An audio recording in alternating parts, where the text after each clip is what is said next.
আল্লাহ রাব্বুল আলামিন বলেছেন লাকাদ কানা লাকুম, লাকুম তোমাদের সকলের জন্য, মানে সকল শ্রেণীর মানুষ, কেউ বাদ নাই। যে শ্রেণীর মানুষ হোক, যে পেশার মানুষ হোক, যে বয়সের মানুষ হোক, পুরুষ হোক মহিলা হোক, শিক্ষক শিক্ষিকা, ছাত্র ছাত্রী, এবার বিজ্ঞানের ছাত্র হোক আর অন্য কোনো সাবজেক্টের ছাত্র হোক,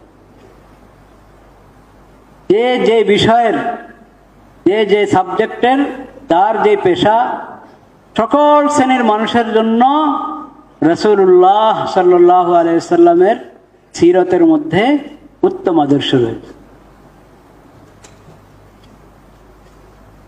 আখিরি নবী, বিশ্ব নবী, কোনো এক ভূখণ্ডের জন্য না, কোনো এক ভাষার মানুষের জন্য না, কোনো এক বিশেষ জমানার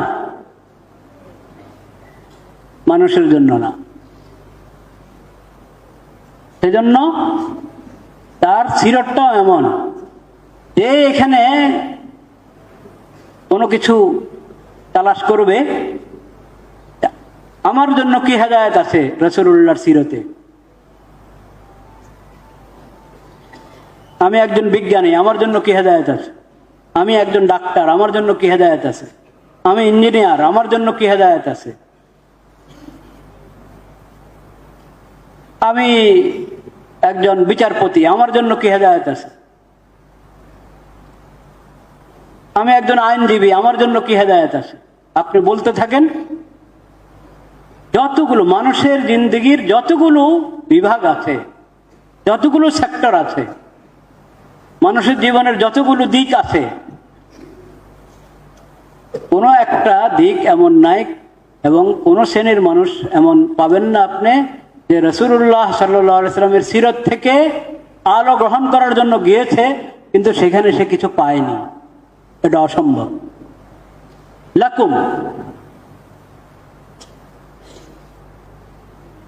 এবং তোমাদের জন্য কোন বিষয়, ইবাদত বন্দেগীর বিষয়,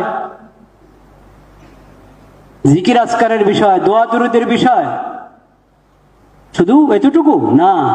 লাকাদ কানা লাকুম ফি রাসূলিল্লাহ, কোন একটা শব্দের মধ্যে কোন ধরনের এখানে এটাকে সীমিত করা হয় নাই, ব্যাপক শব্দে বলা হয়েছে। সকলের জন্য সকল বিষয়, যার যেটা দরকার রাসূলুল্লাহ সাল্লাল্লাহু আলাইহি ওয়াসাল্লামের সিরতের মধ্যে তুমি আদর্শ খুঁজে পাবে। তো এটা হলো আখিরি নবী হযরত মুহাম্মদ মুস্তাফা সাল্লাল্লাহু আলাইহি ওয়াসাল্লামের সিরতের বৈশিষ্ট্য।